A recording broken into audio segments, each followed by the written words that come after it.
The disappearance of Alison Baden Clay attracted blanket media coverage when she disappeared in April 2012 from the rented house that she shared with her struggling real estate agent husband, Jared. She was missing for 10 days before her body was discovered in a creek some distance from her home.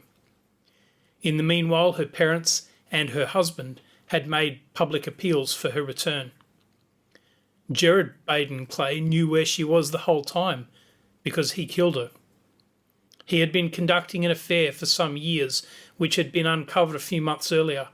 He had rekindled that affair and promised he would be free of his marriage soon. The wife and mistress were about to attend the same real estate conference, where the mistress had hinted she might tell all to force the issue. At trial, Baden Clay argued that he had not caused the death, that it had been caused by an accidental fall or by drug or alcohol toxicity. The jury rejected those arguments and found him guilty of murder.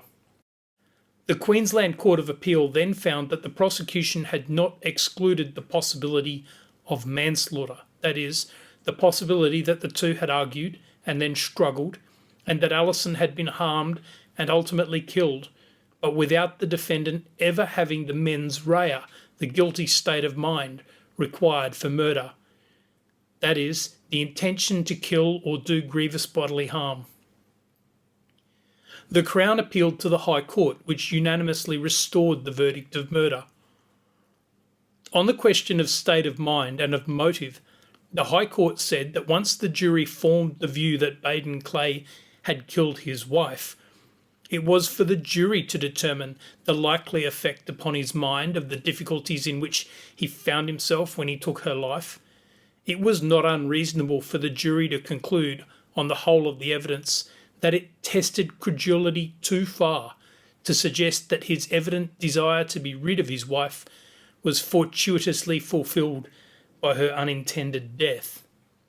From this case, we learn that there is no special or confined definition of motive. A jury is entitled to consider the whole of the facts, and from those facts to infer what they believe must have been in the mind of a killer at the time of their crime.